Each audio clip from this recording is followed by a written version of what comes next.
नमस्कार दोस्तों, हमारे मंच पर आप सभी का स्वागत है। दोस्तों, 25 मई को हरियाणा के अंदर लोकसभा के चुनाव हुए। हमारा एक विश्लेषण रह गया फरीदाबाद को लेकर। आइए बात करते हैं फरीदाबाद लोकसभा की।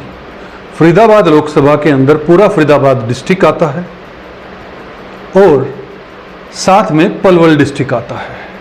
अगर हम बात करें विधानसभा की तो फरीदाबाद लोकसभा में विधानसभाएं जो आती हैं वो है हथीन, होडल, पलवल, पृथला, फरीदाबाद NIT, बड़खल, बल्लभगढ़, फरीदाबाद और तिगांव। ये कॉन्स्टिट्यूंसी हैं। हम फरीदाबाद की लिटरेसी रेट की अगर बात करें तो लिटरेसी रेट है 66.06% है। अब हम बात करते हैं पॉपुलेशन की। मेजॉरिटी तो हिंदू पॉपुलेशन ही है, लेकिन अगर बात करें मुस्लिम पॉपुलेशन की तो 12.62% जो है वो मुस्लिम पॉपुलेशन है। अगर हम बात करें SCs की तो 14.77% जो है वो SC हैं। अगर हम सिख की बात करें तो 1.4% जो है वो सिख है।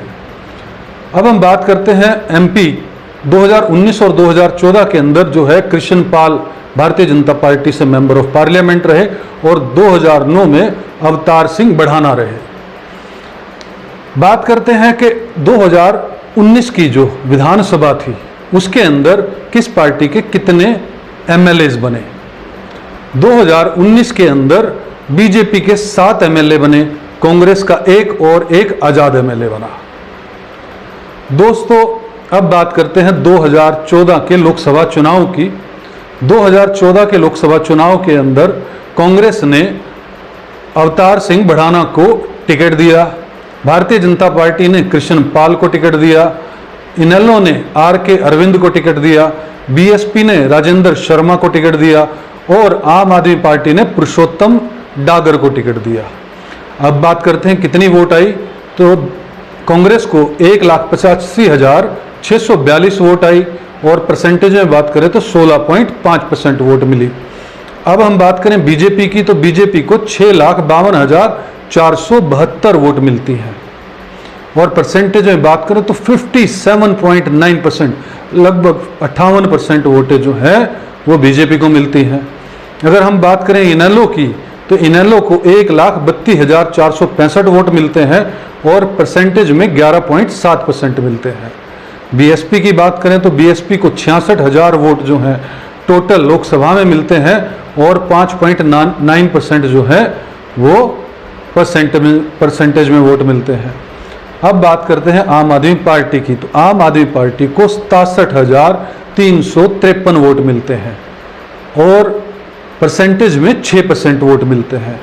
मेजॉरिटी जो है वो भारतीय जनता पार्टी को लगभग 58% वोट मिलता है, जो कि बहुत बड़ा वोट शेयर है। और ये वही युग है जब नरेंद्र मोदी जो है वो शाइनिंग स्टार बन रहे थे भारत के। अब बात करते हैं 2019 लोकसभा की। 2019 लोकसभा में कांग्रेस जो है अवतार सिंह बढ़ाना को टिकट देती है और BJP जो है कृष्ण पाल को टिकट देती है और BSP जो है वो मंधीर मान को टिकट देती है। दोस्तों, अगर वोट की बात करें तो कांग्रेस को 2,74,755 वोट मिलते हैं, जो कि परसेंटेज में 20.8% होते हैं।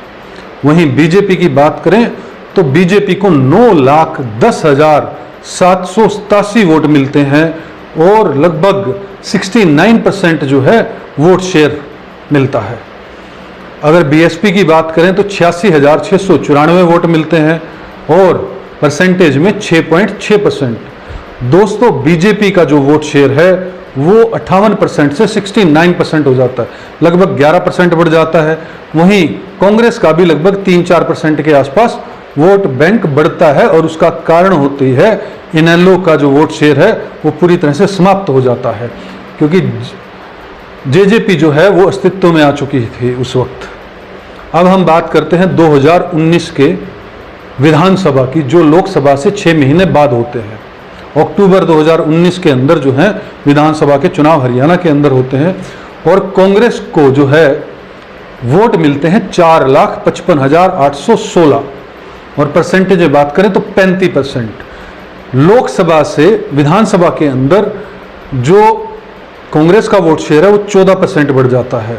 वहीं हम बात करें बीजेपी की तो 5,60,082 वोट जो हैं वो बीजेपी को मिलते हैं और परसेंटेज में 43.2%। अगर हम बात करें तो लगभग जो है वो 26-27% जो वोट है वो बीजेपी का गिर जाता है। और बीएसपी की बात करें तो बीएसपी को 72,590 वोट मिलते हैं और परसेंटेज में 5.6%। ये विधानसभा का एक आंकड़ा है जिसके अंदर हमें ये पता लगता है कि कांग्रेस का वोट शेयर बढ़ता है, बीजेपी का गिरता है। और अब बात करते हैं 2024 के लोकसभा की। वोटिंग हो चुकी है दोस्तों। कांग्रेस जो है महेंद्र प्रताप सिंह को जो है वो उम्मीदवार बनाती है अपना, बीजेपी जो है कृष्ण पाल को ही अपना उम्मीदवार बनाती है, बीएसपी कृष्णा ठाकुर को अपना उम्मीदवार बनाती है और इनेलो जो है सुनील तेवतिया को अपना उम्मीदवार बनाती है। 2024 के अंदर ये जो है वो टोटल उम्मीदवार जो है वो बनाए जाते हैं।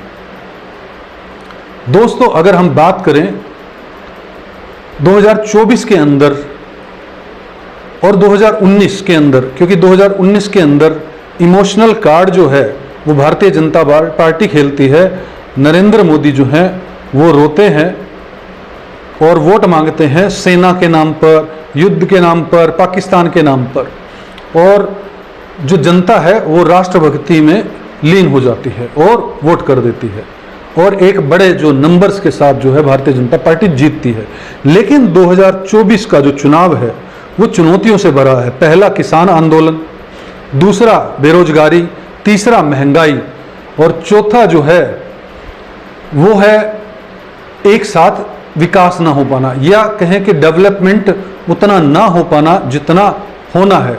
सिर्फ और सिर्फ 2024 के जो इलेक्शन है उसके अंदर प्रधानमंत्री नरेंद्र मोदी जो है हिंदू मुसलमान करते हुए नजर आ रहे हैं। कभी वो मंगलसूत्र छीनने की बात करते हैं, कभी वो भैंस खोलने की बात करते हैं, कभी वो कहते हैं कि तुम्हारे दूध में नींबू निचोड़ देंगे, कभी मुजरे की बात करते हैं। इस तरह की बातें करते हुए नजर आते हैं। लेकिन प्रधानमंत्री नरेंद्र मोदी ने एक बार भी अपने भाषण के अंदर जो है वो इस बात पर वोट नहीं मांगे कि उन्होंने क्या अचीव किया।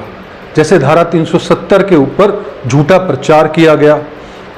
दोस्तों बहुत से लोगों को लगता है और कुछ लोग कमेंट में भी ये बोलते हैं कि आप किसी पार्टी के समर्थित पत्रकार लगते हैं, लेकिन मैं आपको बताता हूं जो धारा 370 है वो आज तक खत्म नहीं हुई है।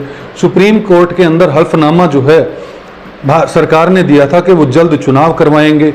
370 के अंदर पहले भी 13 अमेंडमेंट हो चुके हैं जो अगर मुझे सही ध्यान है, और भारतीय जनता पार्टी की सरकार ने भी एक अमेंडमेंट किया है 370 आर्टिकल के अंदर, ना कि 370 आर्टिकल को पूरी तरह से समाप्त कर दिया है। तो ये झूठ का प्रचार जो है भारतीय जनता पार्टी कर रही है और पत्रकार वही है जो सच्चाई दिखाए। अनएम्प्लॉयमेंट पर सदा भारत के प्रधानमंत्री चुप है, भारतीय जनता पार्टी के नेता चुप हैं। अगर हरियाणा की बात करें तो मनोहर लाल खट्टर जो है बिना खर्ची बिना पर्ची की जो बात करते हैं उसके अंदर भी कितनी सच्चाई है वो स्वयं ही जानते होंगे। ये जांच का विषय है, ठीक है। हरियाणा एक का नारा जो है कितना डेवलपमेंट जो है वो पूरे डिस्ट्रिक्ट्स के अंदर हुआ वो भी देखने की बात है। मैं बार बार ये कहता हूँ ये चुनाव जो पूरा का पूरा जो चुनाव हुआ है ये चुनाव भारतीय जनता पार्टी या कहें सरकार और जनता के बीच का चुनाव है, विपक्ष का चुनाव नहीं है। और जिस तरह की वोटिंग हरियाणा के अंदर हुई है उससे साफ तौर पर पता लगता है कि जनता को मूर्ख समझने वाले, जनता को बेवकूफ़ समझने वाले लोग जो हैं, जो सत्ता के अंदर बैठे हुए हैं, जनता ने अब की बार जवाब दिया है। फरीदाबाद सीट के अंदर जो है वो मुख्य मुद्दे हरियाणा की को 2019 के बाद जो हरियाणा की सरकार को झेलने पड़े हैं वो है बेरोजगारी, हरियाणा नंबर 1 है, महंगाई, जनता त्रस्त है, इनकम घट जाना परिवारों की, ये सबको पता है। डेवलपमेंट के नाम पर वाटर लेवल अगर हमारे देश का, हमारे प्रदेश का नीचे जाता जा रहा है तो डेवलपमेंट नहीं है। दूसरी बात, अगर पोल्यूशन बढ़ता जा रहा है, डिफॉरेस्टेशन होता जा रहा है, देश प्रदेश के अंदर जो है वो ग्रीनरी घटती जा रही है। अगर अधिक से अधिक केमिकल का खेती के अंदर अभी भी इस्तेमाल हो रहा है तो ये प्रदेश डेवलपमेंट की तरफ नहीं है। सरकार जो है वो विफल हो रही है जनता को रोजगार देने में, महंगाई को कम करने में। सरकार सफल हो रही है बड़े बड़े उद्योगपतियों को और पूंजी देने में, बड़े बड़े उद्योगपतियों का लोन माफ करने में। सरकार सफल हो रही है झूठ बोलने में। यह साफ तौर पर मैं ये बात कहना चाहता हूं। और मुझे लगता है कि फरीदाबाद की सीट पर सरकार जो है वो हारेगी और जनता जीतेगी। दोस्तों, यह विश्लेषण आपको कैसा लगा हमें कमेंट सेक्शन के माध्यम से जरूर बताइए। जय हिंद, जय भारत।